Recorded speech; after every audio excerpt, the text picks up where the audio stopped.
guys, what's up? Welcome back to my channel. If you're new here, hello. My name is Nicole. I'm currently a first year 4th grade teacher, and today I have a very special guest. If you're not new here, you know who it is. It is Maddie. She's also a first year 2nd grade teacher. So yeah, we both finished. It's currently December 28th. And we both finished our first 18 weeks of teaching, which is like, I don't know how. Is insane. I don't know how.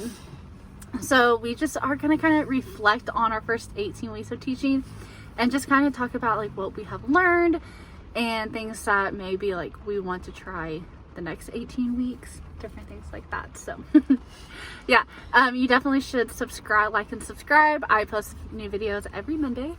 And without further ado, are you ready? Let's get into it. Okay, so definitely the first thing that I learned was just to set like boundaries over like how late you stay at the school. I feel like that is like my biggest struggle. That like I pretty much get I don't know, I get there between like 6:30 and 7 every day, and then what time do you have to be there? 7:45. Okay. And then and then I've been leaving like 4 o'clock is the latest I stay, except for Wednesday nights. Wednesday nights I stay until like 5 because I have kids club in the evening. What's kids club? It's just like a church thing. Oh, okay. Just like for kids to come. Okay. During the weeknight.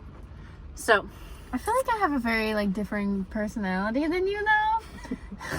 Because in college it's kind of the same thing. I have to be there at 7:45 also because that's when my kids get there, but I get there at 7:30 and then I leave. It all depends like how early in advance do you get your work done for the next week? That's why I stay late on Wednesdays. Wednesday nights I try to have everything done, ready to go for the next week. I get things ready for the next day the night before. No, I plan, like I have my lesson plans, but like printing and stuff, that's something I need to get better at, is like printing all my stuff and like having it ready. And that's another reason why I stay late. Normally Monday and Tuesday I plan out everything, and then Wednesday I print because I'm like the printing queen, if you didn't know that. Like I'm like really bad at printing stuff instead of just making everything on like online. They all have their own Chromebooks, so but okay, and then half of them say they don't even know like how to, like whenever we try to do stuff online, it's just a pain in the butt to deal with, and because then it's like it takes more time. Then and I know the world's going online, but like you're also teaching them that you can do every single thing online. Like you're not teaching them how to like write, and you're not teaching them how to use the resources around them. You're just teaching them how to look shit up. You're just teaching them how to look stuff up online. Yeah, and like they don't know how to like do that. They don't know how to like just search anything, or even though they know how to play tons of video games. Yeah, and it's like, and that's why with like writing, because I have to teach writing and everything, I kind of wanted them to write it just so they could practice handwriting. But everything is typing, especially I learned, so it's like when I was they need to start learning how to type, because they're going to be there forever typing on iLearn. When I was student teaching though, I did a 4th, 5th grade classroom, and she would have them like write their rough drafts out and then make their like edits and stuff, and then their final drafts they would practice typing it all out, which I think is a good like balance. But also, do you know how long it takes kids to type an entire paper? Even if they're just copying down. And I had thought about doing that, but I was like, that's going to be like a whole nother extra day that I don't have. That you know. So, yeah, I think like definitely just like work boundaries over like stuff like so you're not staying at the school super late. My boundaries come with spending money. It's not necessarily time with me, it's more money. I spend a lot of money on them. I do too. Like for like math projects and like snacks and like candy and stuff like that. So I need to figure out how much is like appropriate to spend on them. I know. And Maddie and I were also talking about this. We were like, we know that one day when like we don't have our own kids, like we're not going to spend that much, but right now we don't have our own kids, so it's like they technically kind of are our own kids, so we are spending it all on them. But we don't make that much to begin with. We don't need to be spending everything we make right back on them. I feel like I definitely like am always like still trying to buy stuff for my classroom and everything, so that's like, and I mean, I think that comes with being like a first year teacher too, is just you're spending all your money on things that you're gonna need, and I think it gets easier, or it gets to the point where you don't have to. Yeah, I agree with that, which is cool. Yeah. What else here? Oh, this is kind of random, but just like pants with pockets. Like I just cannot deal, like if I'm wearing a dress, skirt, like it needs to have pockets. Like it's so annoying when I wear a pair of pants to work and they don't have pockets. Like it's just very inconvenient, and I think that's the most random thing ever, but I need pockets. It is hard because most of the time I'm sticking stuff in my ponytail. Like if I have like a writing thing, I'm like sticking it back there because you can't carry everything around with you while you're also trying to help. I put my pen on my lanyard. I have, it's not, I don't wear it around the classroom. I just pick it up and like take it with me. I should start doing that. It's not a bad idea. I know the third grade teacher, I saw her doing that on like the first week of school, and so then I started doing it. But it's gonna be a lot when you're helping 20 tiny humans do multiple different things, and you don't have pockets. You don't have places to hold things. Yeah, it is. It's good. It's good advice. I remember, wasn't it you? Who told you that like the first like 2 months you don't remember anything? Oh, I was talking to the reading specialist at my school, and she said that she has like a niece, I think, who she asked her about her first year of teaching, and she told her that she couldn't recall the beginning of school to the end of October. Like she did not know what happened the entire time. And I feel like I agree with that. Like I don't remember the first grading period at all. Like I just feel like because you're just winging it. Yeah. Like nobody, like it's not like when you go in and somebody walks you around and teaches you how to do the job you're doing, and they put you in there and they're like, go crazy. Yeah, like student teaching is nice, but like it doesn't help you on some of the situations. Like it gives you ideas like how to run your own, but like I student taught in a 4th/5th grade classroom, and I'm teaching 2nd graders right now. Like it's not the same. Yeah, it's really not. So I think that's probably been like the hardest, because then like I know like next year I'm gonna be like, oh, what do we do in September? And it's gonna be like, I literally don't remember anything we did. So that's a good piece of advice though, like bringing that up, is the stuff, the copies you make, keep a copy of everything, organize it, put it in, so when it does get to September of next year and you're like, what did I do? You don't have to go look for something to do. You can just pull out your stuff. Just keep a hard copy of literally everything you do. And it definitely took me the first 9 weeks to get into like the whole lesson plan thing that I do. Is that like Monday through Wednesday I lesson plan for the next week. Like it definitely took me forever to do that. I spent a lot of weekends working. How detailed are your lesson plans? Not too detailed. We don't have to turn lesson plans in. Neither do I. Mine's just like unit 2, week 1, something, and then what the title of the lesson is or whatever. So, and if you're curious, I did show you how I lesson plan on one of my late it's been a while videos, but if you're curious on how I do it, I do have a video explaining how I do it. But I like it. It's pretty easy. I know the last video I kind of posted, I talked about how I was proud of myself because I didn't have to look at my lesson plans. Like I knew what we were doing. Like I feel like I'm at the spot now, like I know what we're doing. I really only had to look for page numbers to like go back to see what page number we were on. But other than that, like I knew what we were doing each day, and so I was very proud of myself for that. Going in prepared and knowing like what you're teaching helps you 200%. It helps the kids so much more too, because they're not watching you fumble around and try to look for things and not know the answer to questions. Like, definitely, just like especially with math, because I'm just not used to teaching math how like I was taught in school. So now I'm like always having to look through the book, the like student book, the teacher book, before I like get up there and actually teach it. And just like reading, like I've always said to Maddie, like science is a weakness for me. So like I have to go through science and like read the chapter, read the lesson, and like actually do it. Have started making PowerPoints because that like I feel like I'm more teaching at that point rather than just reading from the book. Like I'm not joking, at the beginning of the year we were just reading from the book and that was it. Like we weren't doing anything science, like that's gonna help them like retain science. So yeah.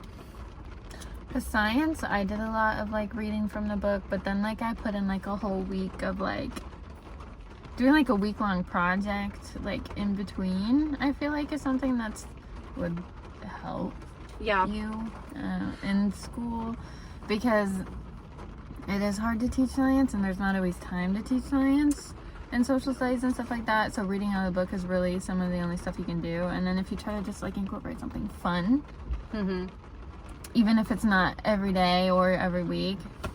And see, I run into like where social studies and science, we do math and reading in the morning and writing, and then we go to lunch and recess, and then we come back for a little bit, and then we have our special. But so I teach social studies on Mondays and Tuesdays, and then I teach science on Wednesdays and Thursdays.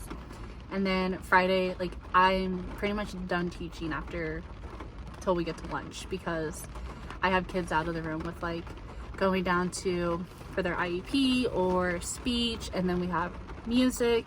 So that's kind of like the bad part about like, you know, like I like think of like stuff we could do and I'm like, okay, but it has to be like a 2-day thing, or or I'm gonna have to like either completely, or we're just gonna have to do science for a whole week, so, and like, then they want you to hit so hard on reading and math that you really don't have time for anything else. you don't. So a lot of my writing is incorporated into my reading. Like that's how I get my writing in for the day. But then I run into where they tell us that, so in Indiana in 4th grade, you get tested over, your state testing is over reading, math, and then science. You don't get tested over social studies. Social studies, that's 5th grade. And so they say that, you know, like they're like, you can teach social studies whenever like you have kids out of the room for interventions or stuff like that. But then it's like, but they still have to get a grade. So they need to be in the class for the content. So they can do the worksheet or like do stuff with it. Or I'm gonna have to like pull them to the side and like teach them the lesson. So it's like, it's just hard. Like it's so hard to fit everything in. Like that's probably like where I struggled the most, is that to this day it's like I feel like I just don't have enough time in the day to teach everything. And then it's like at the same time, like you have to realize they're kids and they need a break. So then like, and even like I feel like I need a break throughout the day. Like it's just like, okay, like we need to do something for like 10 minutes to get off our like get our mind off something, like do something. I think that goes like hand in hand with like classroom management, which I am not a classroom management girl, but like just giving them a break is gonna make your life 10 times easier. Yeah, because they start to get nasty when they don't want to do something. Yeah, they do. But classroom management, do you have anything to say about classroom management? It's been better. If you watch my video over like what I'm doing and my like how I'm celebrating Christmas kind of thing in my classroom, I talked about these like lights for positive behavior management, and it worked so well. Like it was the best thing ever. I cannot wait to use it when we get back from break. And then so that's kind of like our class behavior thing together, and then I'm gonna do something new whenever we get back there where it's like their individual thing. But yeah, I think I'm just like inconsistent, and I'm definitely like, oh, like if you do this you're gonna get in trouble, and then they do it and I don't do anything. Like I, you know, like it's they hard. know, like it is. It's hard because you want them to like you. You want to be their friend, but you also want them to like respect you. Yeah, like it's like but you can't. Like they're kids, and you gotta realize that they're kids, and if they get in trouble, they're gonna be mad at you for like 10 minutes, and then they're gonna be fine with you right after that. So like it's okay to like discipline. Yeah. which is something I didn't realize at the beginning, and it's made my life 10 times harder. It's just, you have to be consistent. Like, yeah. Like, you have to be consistent over it. Yeah. And that's kind of like, and like that's you, where, like you found a good reward system. Like, you need to find a good reward system because it's gonna make it easier for you. Like, we had coins, but it wasn't really like working. Like a school-wide thing, it was like coins. So I'm doing like dojo and then like class coupons and stuff like that. So. And you hate that, like, in a way, you're kind of like, you're probably thinking, like, oh, that we're just bribing them. In a way, we kind of are. I'm bribing them. Like that, if that's but gonna they're get kids. them, Like, yeah. they're kids. And then they're like, gonna be rewarded with something that's, like, they get to sit at my, like, one of my coupons is they get to sit at my desk for the day. Like, it's not hurting anyone, and it's fun for them. Yeah. And it's not like we're yelling at them constantly and disciplining them. It's better to reward. And then something else I've been doing is called the Bright Spot. I found it off a blog. Mm-hmm. And it's just where I pick like 5 kids a week. And because I do feel like we're always on to the ones that like cause issues in class, and the ones that never cause any issues, and they listen and they do what they're supposed to do. Like, they're just an overall really good kid. And I just feel like we sometimes like tend to neglect them in a way. And so it has worked for some of my kids, that some of them don't care if they get the Bright Spot, like they're still like whatever, but some of them actually, I think, like really do try to get the Bright Spot of the week. It's always those kids who are good are the ones that like care. Yeah So, but I will say overall, like compared to where I was student teaching at last year, my behavior issues like isn't bad at all this year. It's just I have a lot of babies in the family in my class, so I have like which is 8 also of them. hard with parents. I will say the parents really aren't that bad. Oh, okay. Because usually when there's a kid who's more of like a it's their like they pride know. and joy. They can't, but like the parents will like straight up say it. Like they'll be like, they're the baby of the family, and I'm like, yeah, it shows. Let me tell you, like. Yeah, I have parents come in during parent-teacher conferences, and they're like, oh yeah, he runs the house, and I'm like, oh, okay. Yeah, we can tell. Like, Okay. we're not dumb. But I think that. Is there anything like you want to do the next 18 weeks? Like any like goals or like stuff you like want to be? Definitely my classroom management. I think that my class I have such a good class that like, and I'm much smaller than Nicole is. Like, my school is so much smaller than Nicole is. And my school's already tiny enough. So I don't like have as much as Nicole does, and like, especially the class that I got, like, I'm blessed beyond belief. Like I said, yeah, my class isn't bad. It's just they're chatty. Yes, and they call out. And I'm supposed to, at this age, I'm supposed to be telling them that you need to, like, wait your turn. You need to do the blurred out jars, because I swear they have, I don't even do it anymore. So you have like a competition. You have 2 jars, and you can get whatever you want. I just went to the Dollar Tree, and got like those little rock pebbles. And then pants with pockets in them, put them in your pocket throughout the day. And then if you call if like you ask a question and someone blurts out and doesn't raise their hand, you give a pebble to you. But then me? Yeah. Okay. But then if they raise their hand and don't blurt out, then they get a pebble. So then I did it at the end of every week, just because I gave them a Jolly Rancher and I couldn't afford to buy Jolly Ranchers all the time, but I did it daily. So then like every week, That's whoever me. I'm like buying bags of candy every week, and I'm so like, then at the end of the week we count up whoever has the most. So if they had more pebbles than me, then they all got a Jolly Rancher. If I had more than that is a good idea. And I don't even gosh. I I'll don't write that down. yeah, you need to do it. I mean, a lot of teachers use it. See, that's what I need to do more of. I think is like use you my need to resources. get on teacher. You need to get on teacher TikTok and teacher Instagram. Was like what you need to get on. I don't. And then my main source is my mentor teacher. She's the most. I love her. She's but done like so I don't too even much for me already. I don't even use the blur anymore because my kids are down. Like they raise their hand. We have the occasional, maybe like once a day, but like it's not like, you know, like 5 times when I'm up there teaching reading, 5 times when I'm up there teaching math. Like it's just like maybe once a day. And then you can like, as soon as they do it, they're like, you can see it. They're like, shoot, I should have raised my hand. So like I said, I don't like use it in my room anymore just because they have it. I still have it out so they see it. So like if we ever maybe, you know, like whenever we get back or something, yeah. when we get back from break, maybe I'll need to implement it again. I don't know. Like it's just that.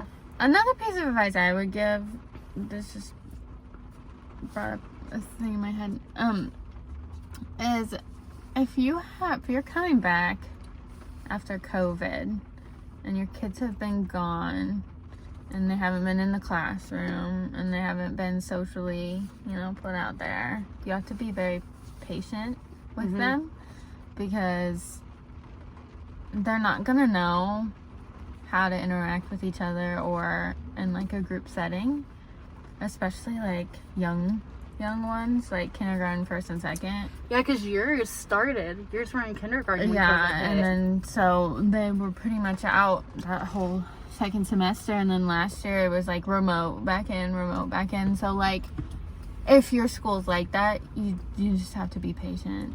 You really do, because they don't know how to interact with each other and with you and stuff like that. And that's something you're gonna have to teach them. And I think like another thing is just like, if my whole class, I've had students in quarantine like off and on all year, but we've never, thankfully as a class, has done it. And something that just made me think of, like, if we would get all in quarantine and then we came back, or like we did have that snowstorm back in February, pretty much all of Indiana was in virtual for a week because of the snowstorm. Wasn't even COVID related. And I think just letting them come back and talk to their friends, like giving them like 10 to 15 minutes and just let them talk, because like they're gonna find a way, especially my fourth graders, like they find a way to communicate with their classmates while I'm up there teaching. So sometimes I'm like, okay, you know what, I'm gonna give you 5 minutes and you can just talk. This is your break. You get 5 minutes to talk and get it out, and then it's my turn to teach. I'm gonna let you have your turn to talk, and then it's gonna be my turn to talk. But and I think that should have even been a thing before any of this happened, because you can't just expect your kids to sit there for 70 hours a day and listen to you talk and not interact with anyone or each other. I mean, they're young. Yeah.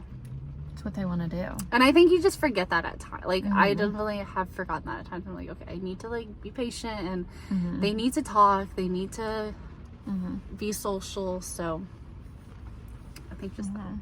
That's good. But, yeah, I think just what I want to do is just get better at staying on track, not, like, getting behind when teaching, because that's kind of my issue.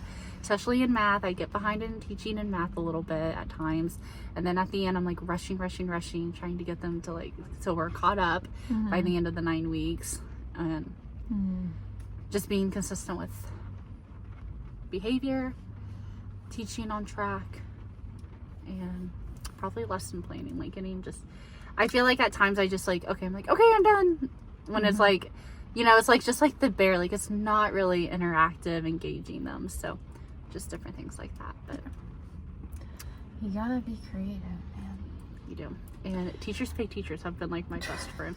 I hate that. Like I did not think I would be that teacher. Like all throughout college, I never really used teachers pay teachers. If we're gonna be honest, I'm on it like I tell you, I'm on it every day. I look for free stuff. I pay for stuff. Me too. Okay, something that I want to get better at is my centers. Oh yeah, my math center, my reading centers semester. are awful. I just need to find something consistent, and like, because I feel like this whole first semester has been me just trying to figure out what's working and what's not, and finding things, and I just need something like consistent for them, because like half the time we don't even get to it. I get to it. We always have reading and math centers, but like reading sometimes takes up like the majority of my morning, and then I can't teach it in the afternoon because I have an IEP student who leaves for reading, and then he comes back for math, so that time has to be used for math for him. So it's like hard to, you gotta find balance. Yeah, I think that's just like the hardest thing as a teacher, is just like finding balance overall and literally everything, like time, just, yeah, that's definitely like the biggest struggle. It's just finding balance and just not being so hard on yourself. And like, it's okay to have bad days. Like, kids have bad days. And, you know, thankfully I teach in the older grades. So like, you know, I'll say it and I'll just be like, I'm sorry guys. I know I have been short with you today. I have not had the patience with you. It's just not been a good day. And that's good to show them that you feel that way. So it's okay that they feel that way sometimes too.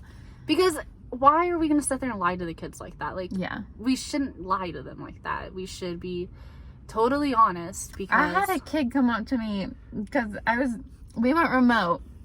And so I was trying to get their packets like all finished. And I was like visibly stressed. And one of my second graders came up behind me and he goes, "You having a bad day, man?" And I was like, "Yep, I am." Thank you.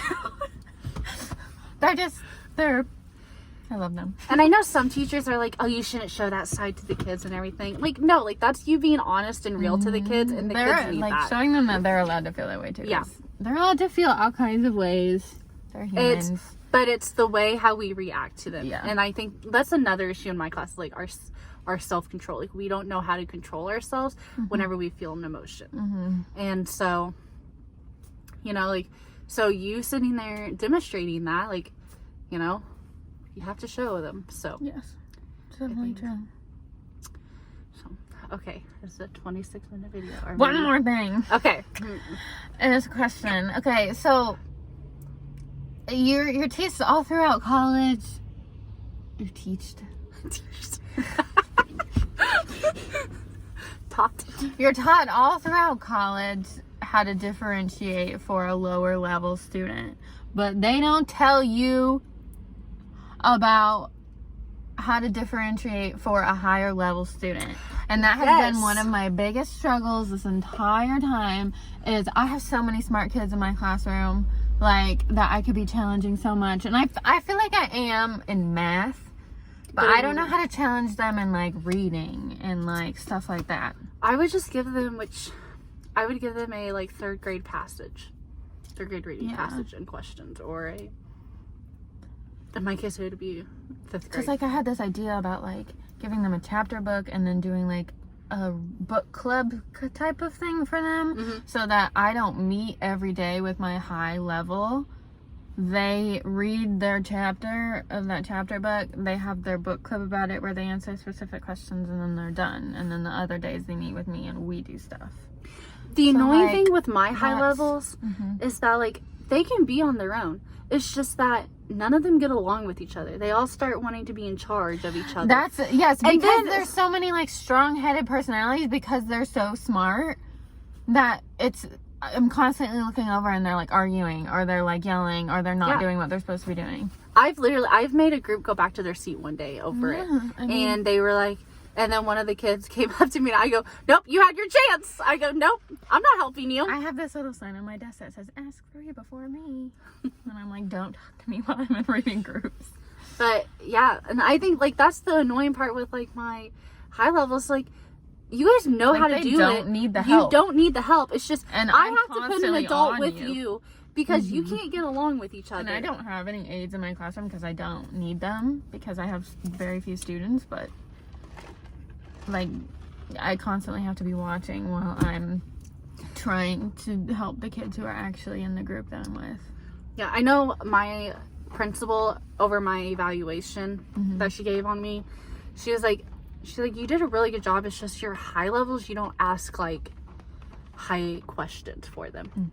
And so I asked my mentor teacher about it, and she's like, "It is a very hard thing to do." She's like, "It honestly took me like a year or two to like start asking, like when I'm up there teaching like high level order questions." She's like, "I would probably write stuff down before you start teaching, just so it's there." And I think, like, we teach Wonders and it has differentiated stuff in it, but sometimes I'm like, what?